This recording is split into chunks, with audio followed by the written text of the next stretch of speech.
Hello everyone. तो बहुत ज्यादा नीट से रिलेटेड, NEET UG, NEET PG and और भी बहुत सारे एग्जाम से रिलेटेड आपने इशू सुने होंगे, राइट? पेपर लीक हो रहा है, एग्जाम कैंसिल हो रहे हैं, एग्जाम पोस्टपोन हो रहे हैं, री एग्जाम हो रहा है। इसी सब के बीच में government has brought one act, that is the public Examination Prevention of Unfair Means Act 2024। Actually इस एक्ट को आज से 20 साल पहले ही आ जाना चाहिए था, जो 2024 में आया, राइट? बिकॉज अब तो हद से ज्यादा बढ़ चुकी है ये सारी सिनेरियोस, और यहां से कंट्रोल करना भी बहुत ज्यादा मुश्किल होगा। तो हम लोग समझेंगे this act, what are the features of this act, what are the criticism of this act, what should be the way forward, everything we are going to discuss here. So obviously this was in news, the cheating and paper leaks, all these things was in news because of the UGC NET, the National Testing Agency, जिसने exam conduct करवाई and they have not been efficient enough in conducting those exams, right? सबसे पहले तो बात करते हैं कि why it is required, why this act was required. अगर आप इस मैप को देखोगे तो शायद ही कोई एक ऐसा स्टेट बचा हुआ है जहां पे पेपर लीक या रिक्रूटमेंट्स में कोई प्रॉब्लम्स ना हुआ हो। This is the representation, this things is there, means 15 states में around 41 job recruitment exams में 5 साल के अंदर अंदर ये सारे सिनेरियोज आपके सामने हैं। And from the 2016 to 2023 more than 70 cases of the question paper leak has taken place. That is huge. It has become a joke or what something. Then more than 1.5 crore students have been affected because of this. And if you take along only Rajasthan, then in Rajasthan from 2018 to 2023 at least 12 recruitment drives has been cancelled. Why? Because of this paper leak, because of this धांधली, because of all these things. इसलिए ये बहुत ज्यादा जरूरी तो था। Actually ये 20 साल पहले अगर ये एक्ट आ जाता तो अभी हो सकता है कि ऐसी सिनेरियो अभी के टाइम पे नहीं होती। तो चलो लेट आया, Public Examination Prevention of Unfair Means Act 2024 आया। तो what are the features? The first thing is what is the intention, what is the objective? The objective of this act to address the unfair practices in the public examination. और public examination का क्या मतलब है कि जितने भी recruiting agencies हैं, Union Public Service Commission, State Public Service Commission, SSC के लिए नेशनल टेस्टिंग एजेंसीज, सो जितने भी ये सारे जो हैं जो कंडक्ट करवाते हैं पब्लिक एग्जामिनेशन, वो सब के सब इस एक्ट के अंदर आएंगे। So there will be regulation to all this bodies through this act, right? Now what is unfair? What is unfair means what has been included in the act, right?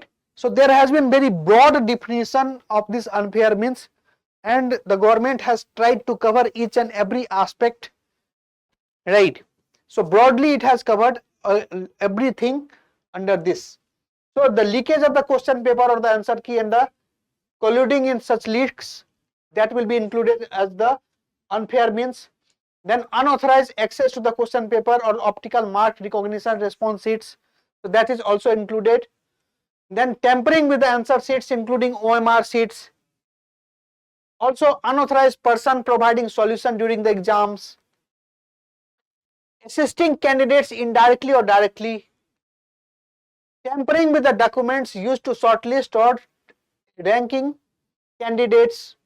Tampering with computer system or networks. Creating fake websites, conducting fake examination and issuing fake admit cards or offer letters for the cheating or the monetary gains. So any of these thing, if it is conducted by any individual, any institution, any organization, so that will be considered as the unfair act and that will be punishable in nature, right? और यहां से आपको पता चल रहा होगा कि ये सब के सब कुछ जो है वो करेंटली होता आ रहा है, तभी गवर्नमेंट ने बहुत ब्रॉडली और बहुत स्पेसिफिकली इन सब चीजों को कवर किया है, right? Now what about the powers and responsibilities? So first thing first, the central government has the power. Central government has the power that they may refer the case to the central investigating agencies. जैसे अगर example लोगे तो अभी UGC net का जो exam हुआ उसको investigation के लिए सीबीआई को दे दिया गया है. So that can be completely done as per this act. Also, the service provider must report to the police and the concerned examination authority. Right. So means for example National Testing Agency, UPSC. So if there is any such kinds of fraud going on, then the concerned provider, service provider must convey this message to the police and the concerned authorities. Right. If it also prohibits the service provider to shift examination center without permission of the examination authority. Many times what was happening, that examination center used to get shift automatically without the examination authority's permission.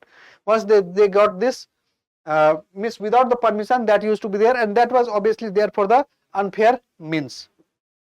And one important thing is there, the students or the candidates has not been included under this act. तो ऐसा नहीं होगा कि candidate या student जो धांधली means करवा रहे हैं, जो बेनिफिशियरी होंगे उनको इस एक्ट के थ्रू पनिशमेंट मिलेगा, because there is rigorous punishment has been defined in this act. So वो स्टूडेंट को नहीं मिलेगा, बट ऑब्वियसली जो रिक्रूटिंग एजेंसीज हैं, right, they can ban the students for some years or they can take some kinds of states, but directly उस act के through उसको punishment, students को पनिशमेंट नहीं मिल रहा, कैंडिडेट को नहीं आ रहे, वो bona fide candidates are kept outside this act. Now there has been severe punishments under this act. So what are those punishments? Like the person committing offense, they will be getting 3 to 5 years imprisonment up to 10 lakh fine. ठीक है. तो जो person commit करेगा फिर, जैसे अभी आपने सुना होगा, बहुत सारे यूट्यूब पे वीडियो भी देखे होंगे, that some person is claiming that they had done this, right, and they are very proudly saying that no one can catch him. Sting operation has been done, several videos are there on the YouTube. तो ऐसे person जो होंगे इनको 3 to 5 years of imprisonment हो सकता है, 10 लाख तक की फाइन हो सकती है.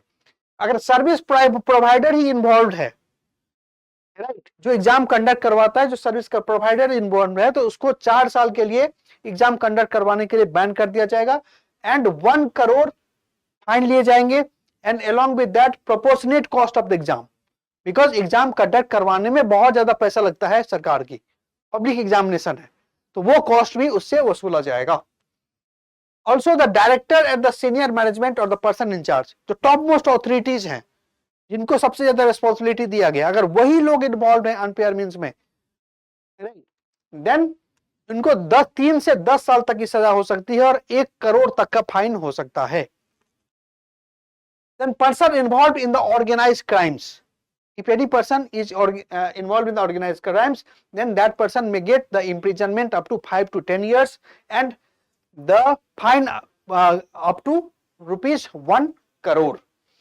And if the institution involved in the organized crimes, then attachment and the forfeiture of the property, all the property, all the things will be attached of those institutions, and also the fine will be of the proportionate cost of the exam. जितना exam conduct करवाने में जो पैसा लगा उसके proportion में कुछ पैसा जो है फाइन की तरह लिया जा सकता है. तो काफी ज्यादा स्ट्रिक्ट ये लॉ बनाया गया है. अगर ये प्रॉपर्ली इंप्लीमेंट होता है तब तो बहुत ही अच्छा हो पाएगा. नेक्स्ट आगे से ऐसा कोई पेपर लीक्स वगैरह या अनफेयर मींस प्रैक्टिस किया जा रहा हो, ऐसा कुछ देखने को नहीं मिलेगा. But important thing is implementation.